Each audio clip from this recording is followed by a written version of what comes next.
அன்பு நண்பர்களுக்கு வணக்கம். பழமொழி 400 பதிவேற்றம் 331வது நாள். பாடல் 329. அகத்தால் அழிவு பெரிது ஆயக்கண்ணும் புறத்தால் பொலிவுறல் வேண்டும் எனைத்தும் படுக்கை இலாராய் கண்ணும் உடுத்தாரை உண்டி உணவுவார் இல்லை. படுப்பதற்கு ஒரு சிறிய இடம் கூடாத இல்லாத ஒருவன் சிறப்புற ஆடை அணிந்திருந்தால் அவனை சாப்பிடுகிறாயா என்று கேட்பதற்கும் யாரும் இருக்க மாட்டார்கள். வறுமையாக இருக்கும்போதும் நல்ல ஆடையை உடுத்தி பொலிவுற்று விளங்குதல் வேண்டும் என்று சொல்லுகிற பாடல்.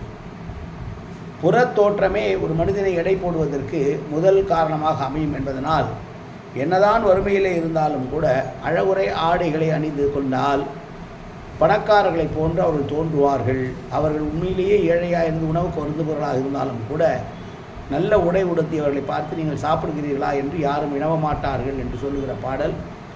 ஏழ்மையிலும் சிறப்புற ஆடை உடுத்துதலை புறத்தோற்றத்தால் நல்ல முறையில் இருப்பதை உணர்த்துகிற பாடல் இந்த பாடல். ஏழ்மையில் இருந்தாலும் ஆடைகளை சரிவர அணிந்து புறத்தோற்றத்தில் அழகாக இருக்க வேண்டும் என்றும் வலியுறுத்துகிற பாடல் இது. மீண்டும் பாடலை பார்ப்போம்.